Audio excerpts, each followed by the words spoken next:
The Hittites were a unique civilization that inhabited Anatolia, which roughly corresponds to modern-day Turkey.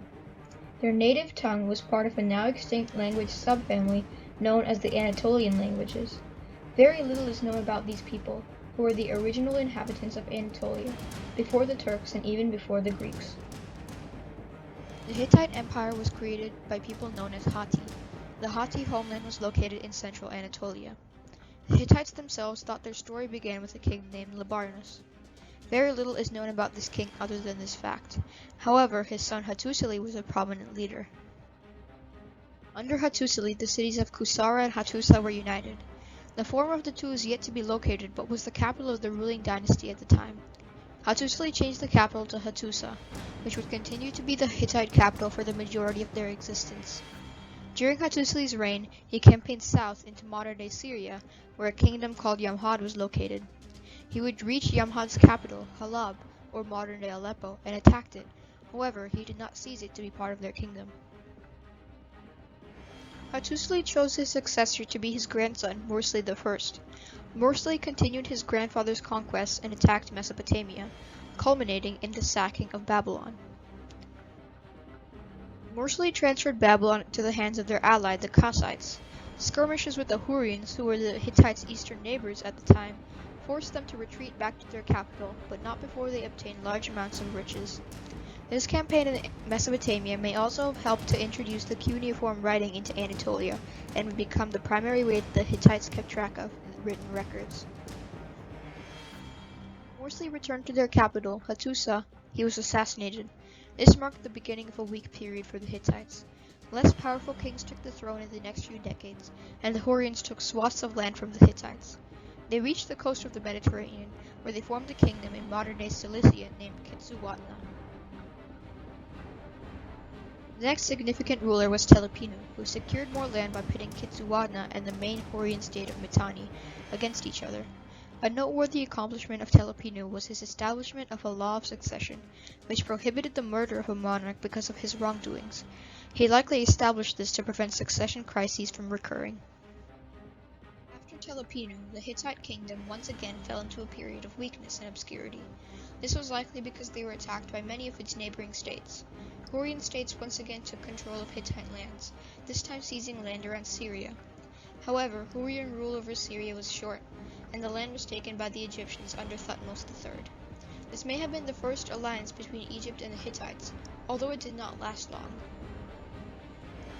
The Hurrians rebounded and once again seized Syria. This time they made an even more secure alliance with the Egyptians, ending with marriage between the next Egyptian pharaoh and a Hurrian princess. Now, there began a period of Hittite history known as the Hittite Empire period, or the New Kingdom. Tudhaliya I was the first of these kings. He once again allied with Quetzalcoatl and pushed the Hurrians out of the area. Tudhaliya even absorbed Quetzalcoatl into his territory. Tudhaliya, or his successor, Tudhaliya II, conquered the Luwian kingdom of Arzawa, to the west of their home territory.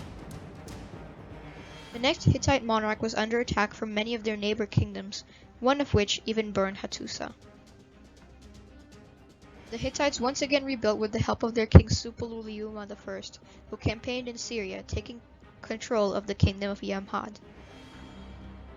Mitanni, the primary Hurrian state, was vassalized by the Assyrians later on, in part thanks to the expansion efforts by the Hittites. The Egyptians offered to marry the son of the Hittite king to one of their widowed queens. Unfortunately, their son was killed during the expedition, and this left a bad taste between the Hittites and Egyptians.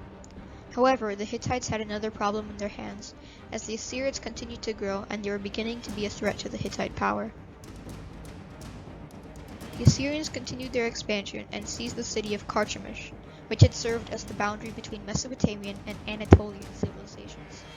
The weakened Mitanni or Hurrian kingdom served as the buffer between the Assyrian and Hittite kingdoms, and in a surprising turn of events, the Hittites under Suppiluliuma worked to protect their former rivals from defeat by the Assyrians. However, this was in vain, as the Assyrians vanquished the Hurrians, allowing them to creep further into Hittite domains. Further problems were presented in the form of Egypt, who looked to take back the important territory of northern Syria from the Hittites. This resulted in the Battle of Kadesh, one of the most important battles in history. The Egyptians forced the Hittites to hold out in the fortress of Kadesh, hence the name of the war. This led to an effective draw in the war, and the negotiations that followed marked one of the first peace treaties in history. At the end of their wars with Egypt, the Hittite kingdom entered a stage of decline. The Assyrians continued to chip away at Hittite lands and advanced further into Anatolia. Tudela IV succeeded in some amount in keeping the Assyrians from the core Hittite heartland, but after him, there came another string of weak rulers. There were revolts from other people in the region, such as the Luwians in Arzawa, the Phrygians, and the Kaskas. Eventually, the Assyrians breached the walls of Hattusa, marking the destruction of the once great Hittite kingdom. There is more, however. After the Hittites collapsed during the end of the 12th century BCE, a collection of rump states and newer empires formed a series of kingdoms known as the Neo-Hittite states.